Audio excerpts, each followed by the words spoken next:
My name is Casey Hahn, and my Fortune 500 speech topic is Kroger. Starting a business has many important components, and today we will cover 6 of them. So, why Kroger? Well, a Fortune 500 company is based on the company's total revenue.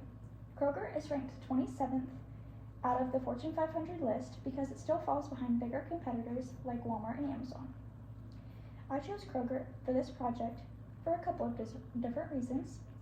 One of them being because Kroger is based out of Cincinnati, Ohio, and the second is because my dad used to be a manager at Kroger. Today, people know the Kroger company as the local neighborhood grocery store, but behind the shelves is a Fortune 500 company with a legacy of innovation, growth, and community impact. Kroger was founded in 1883 by a man named Barney Kroger. With only $372 of his life savings, Barney opened a small grocery store with one core principle: be particular, never sell anything that you would not want to sell.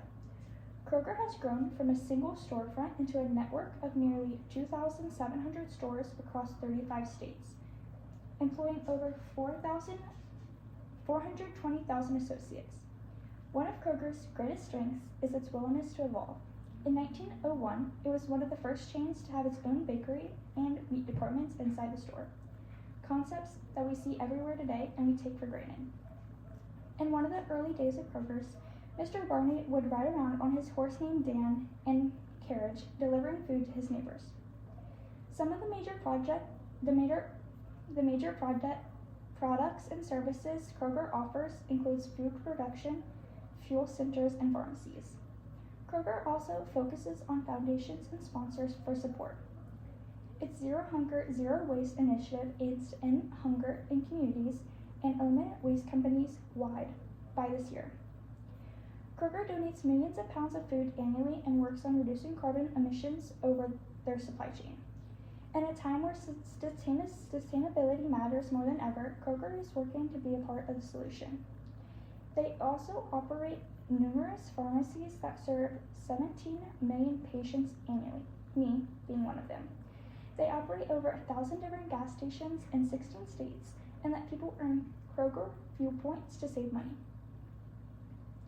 In 2022, it announced a planned merge with Albertsons, another major grocery store chain.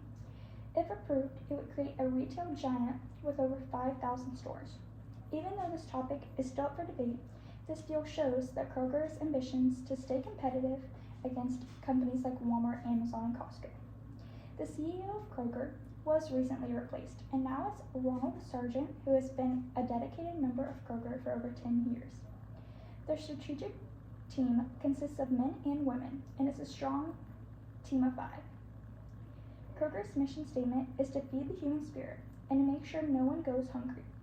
The motto most people know Kroger for is fresh for everyone, which is seen on most of their billboards. Now, on the financial side of the data, Kroger is a powerhouse. As of today, the current stock per share is around $72. Looking back, the 52-week range has been roughly between $50 and $75, showing some healthy movement.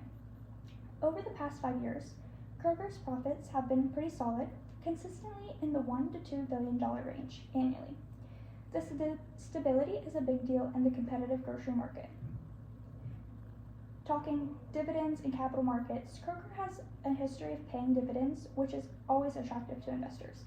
The dividend yield is around 1.22%. As market capitalization, we're looking at roughly $48 billion. Kroger's debt rating is also a Baa1 from Moody's. These are significant numbers, reflecting Kroger's strong position in the market. Since Kroger is such a well-established company with significant brand recognition, almost everyone knows and likely shops at a Kroger or one of its stores. This brand strength gives it a competitive edge, especially in the crowded market. Kroger also has a pretty stable business flow. People always need groceries, so the demand is consistent, even during the economic downturns. However, Kroger isn't without its challenges. Kroger faces competition from traditional supermarkets, big box retailers such as Walmart and Costco, and online players like Amazon. Although Kroger is working towards growth, and initiatives like expanding its private label brands and investing in the e-commerce, these efforts require significant investment and may take time to pay off. I still think Kroger is worth some investment and is going to be a company that continues to grow. Kroger offers something rare: consistency, adaptability, and long-term value. It's not that they're trying to be the flashiest company, but it's them trying to be the smartest, most efficient, and most customer focused. Kroger is the company that is strong and it's still growing, and I believe it is a smart place for people and investors to grow their investments too. Thank you.